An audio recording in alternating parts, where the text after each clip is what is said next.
वाहरे बयान बहादुरों, जब ये ऑपरेशन सिंदूर हुआ तो उन्होंने नया पैंतरा शुरू किया।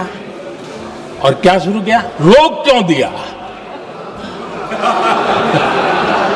पहले तो मानने को तैयार नहीं थे कि मुक्त करते, अब कहते रोक क्यों दिया।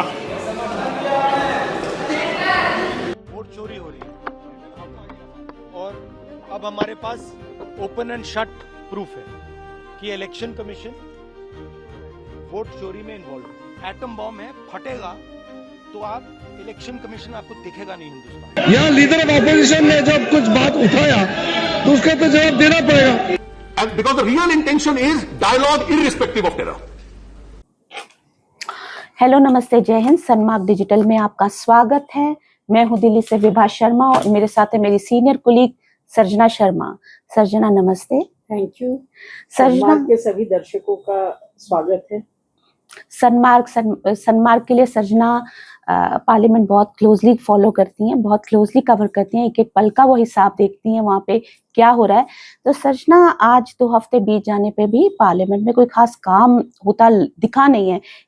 सिर्फ वो जो 3 दिन जब ऑपरेशन सिंदूर और पहलगाम पे जो चर्चा रही, उसके अलावा शायद ही पार्लियामेंट में कोई बिल पास हुआ हो या कुछ हुआ हो, जबकि बहुत सारे बिल पेंडिंग हैं इस समय।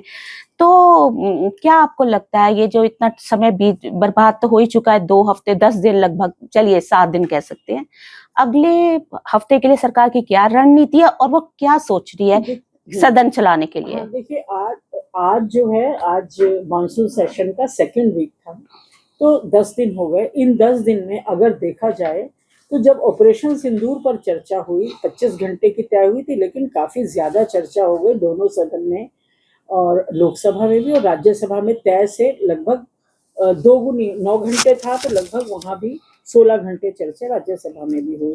तो जब ऑपरेशन सिंदूर पर चर्चा जारी थी, उसी समय लोकसभा में 2 चीजें केवल हो पाई। एक हो पाया कि जो मणिपुर में राष्ट्रपति शासन, आप जानते हैं कि लागू है, तो हर 6 महीने उसमें अनुमति लेनी होती है और एक नई अधिसूचना जारी करनी होती है।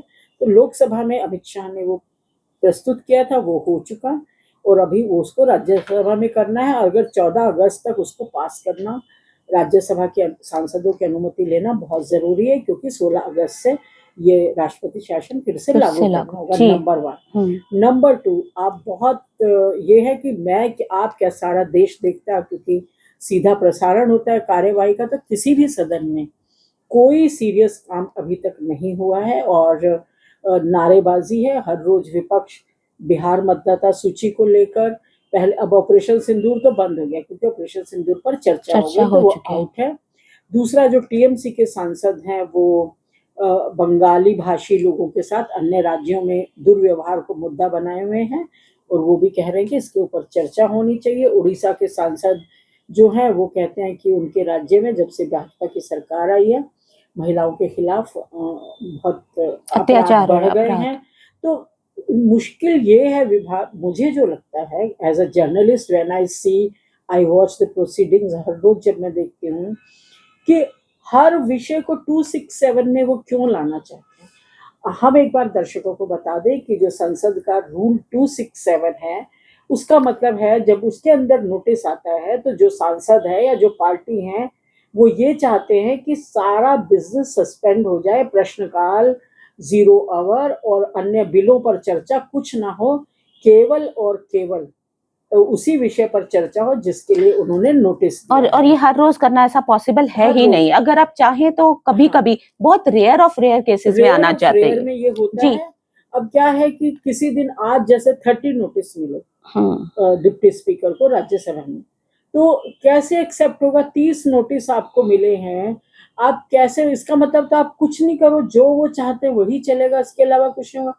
और दूसरी बात, जैसे कल ही जो राज्यसभा के उपसभापति हैं हरिवंश नारायण, उन्होंने ये बताया, सदन को अवगत कराया कि कल तक, आज का हम और मिल जाएंगे घंटे, कि कल तक सांसदों ने को जो सिर्फ उनका अपना समय होता है जी, जैसे शून्यकाल में वो अपने कॉन्स्टिट्यूएंसी, अपने इलाके के मुद्दे उठाते हैं, प्रश्नकाल में वो सरकार से प्रश्न करते हैं और जी, सरकार जी। उनके प्रति जवाबदेह होती है। हम्म। तो इसका मतलब अगर शून्यकाल और प्रश्नकाल नहीं चल रहा है तो इसका मतलब ये है कि सांसदों का जो अपना बहुमूल्य समय है, जिसके लिए उनको संसद में भेजा गया, वो उसका उपयोग ही नहीं कर रहे हैं। जी। तो और दूसरा एक आपको, जैसा कि आपने मेरे से पूछा ही है, तो जब हाउस एडजर्न होता है बार बार, तो हम नीचे जब जाते हैं, सांसद हमें मिलते हैं, तो उनका कहना ये है, अब क्या है कि अब गवर्नमेंट जो अपोजिशन के एमपी, उनका कहना, हमने उनसे पूछा कि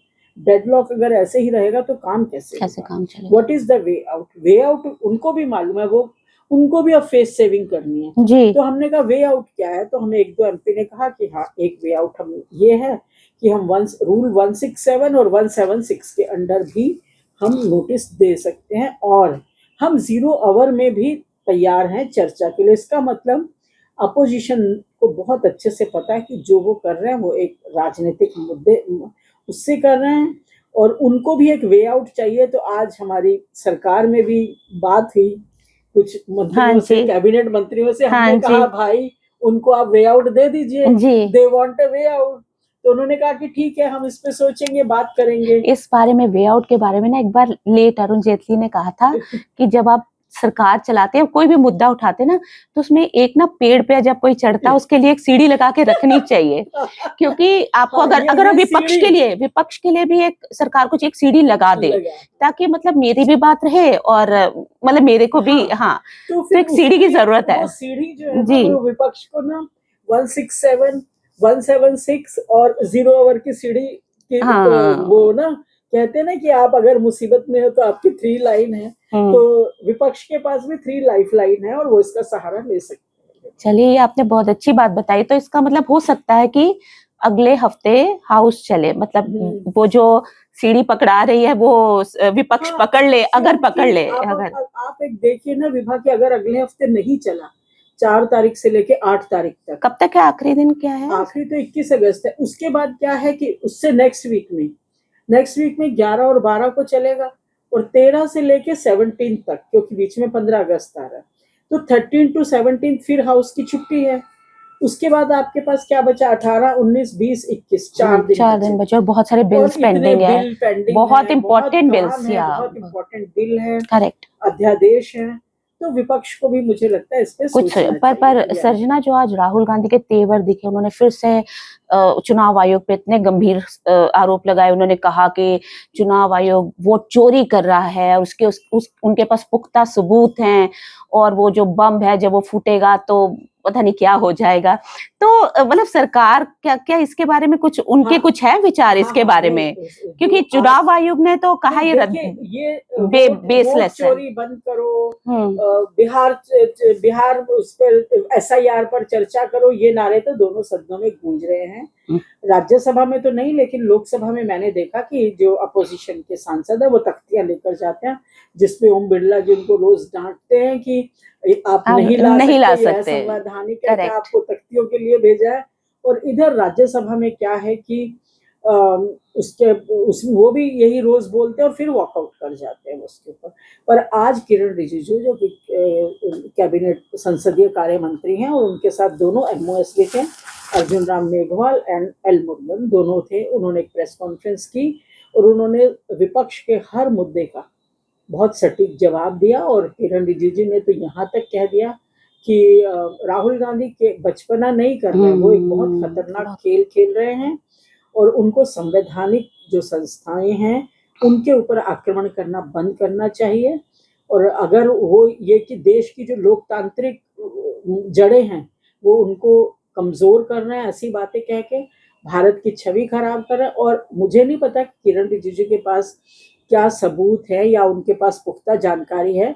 उन्होंने यहाँ तक भी कहा कि अब तो कांग्रेस के बहुत सारे सांसद और विपक्षी दलों के बहुत सारे सांसद ये मानने लगे हैं कि राहुल गांधी जो है वो देश के खिलाफ एक खतरनाक खेल खेल रहे हैं, और उनको इस तरह की बातें अब रोक देनी चाहिए और संस्थाओं के ऊपर जो हमारी कॉन्स्टिट्यूशनल संस्थाएं उनके ऊपर हमले बंद कर देने चाहिए। तो दर्शकों, हम वेट करेंगे, हम इंतजार करेंगे कि अगले हफ्ते क्या होता है और उसकी पूरी जानकारी हम आपको फिर लेके आएंगे आपके और लिए। एक चीज और हाँ, आज कहिए, जो हाँ, हुआ बताएं। राज्यसभा में 2 दिन से एक्चुअली ऐसा हो रहा है कि जो आपको मालूम है कि अब जो पार्लियामेंट सिक्योरिटी सर्विस थी उसके बदले में अब CISF जो है वो पार्लियामेंट की जी। पूरी सिक्योरिटी देखती है। तो उसमें गवर्नमेंट का कोई दखल एज सच नहीं होता। तो वो सिक्योरिटी पहले भी जो PSS थी वो देखती थी और अब CISF देखती है।